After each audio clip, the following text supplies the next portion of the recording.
Message du prophète Joseph Marion Branham de ce samedi 1 novembre 2025. Chère parole manifestée, pensons-y donc, la même colonne de feu qui est descendue sur ces hommes qui ont écrit la Bible, c'est la même colonne de feu que nous entendons chaque jour, en train d'interpréter pour nous tous les mystères de la Bible, la parole de Dieu manifestée.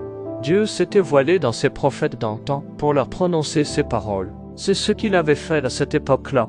Mais dans notre jour, notre prophète, William Marion Branham, était la parole vivante pour les gens, voilée par la colonne de feu.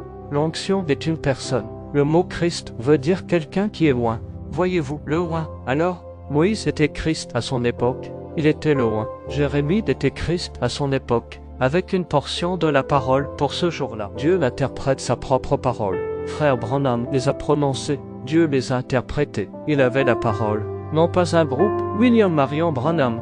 Dieu a pris d'un seul homme. Il ne peut pas prendre deux ou trois pensées différentes, avec des opinions différentes. Il prend un seul homme. Il est devenu la parole vivante de Dieu, voilé derrière une chair humaine. Nous ne sommes plus derrière ce voile, petits enfants. Dieu est exposé à la vue de vous tous. Le vieux voile de la dénomination et de la tradition, qui couvrait la parole de Dieu, a été déchiré pour qu'elle puisse être manifestée.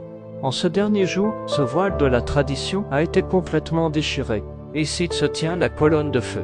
Il est ici, en train de manifester la parole de ce jour-ci. Le voile est déchiré. Observez ces bandes, comme elles se sont enchaînées. Observez chacune, comme tout cela devient de plus en plus clair. Si vous avez des oreilles pour entendre, voyez-vous, des yeux pour voir. C'est ce qui aveugle encore les gens aujourd'hui.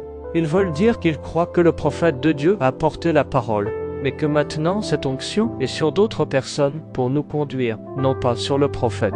Le prophète nous a dit que Dieu ne peut pas manquer à sa parole. Dans les derniers jours, ce doit être la même chose de nouveau.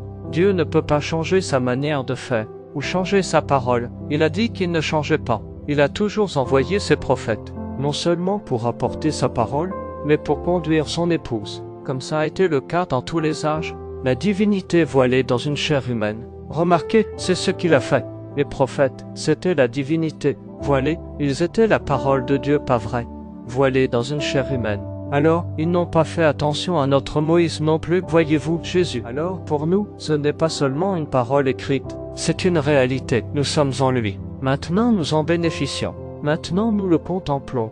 Maintenant, nous le voyons, la parole, il se manifeste. Alors, nous devenons une partie de lui. Nous sommes le voile qui le couvre. Nous sommes une partie de lui, pourvu que Christ soit en vous, comme Christ était de Dieu.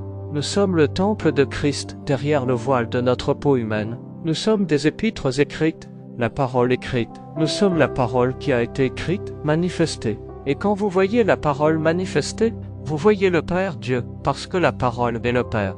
La parole est Dieu, et la parole manifestée, c'est Dieu lui-même qui prend sa propre parole et qui la manifeste parmi les croyants. Il n'y a que les croyants qui peuvent la faire vivre, uniquement les croyants. Dieu, voilé dans une chair humaine, qui prononce et nous révèle sa parole, jour après jour, Dieu dans une chair humaine qui vit en chacun de nous. Fr. Joseph Branham. Message 64, 1er septembre 1974. Dieu dévoilé.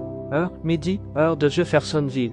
N'oubliez pas que nous passerons à l'heure normale de 8 moins 5.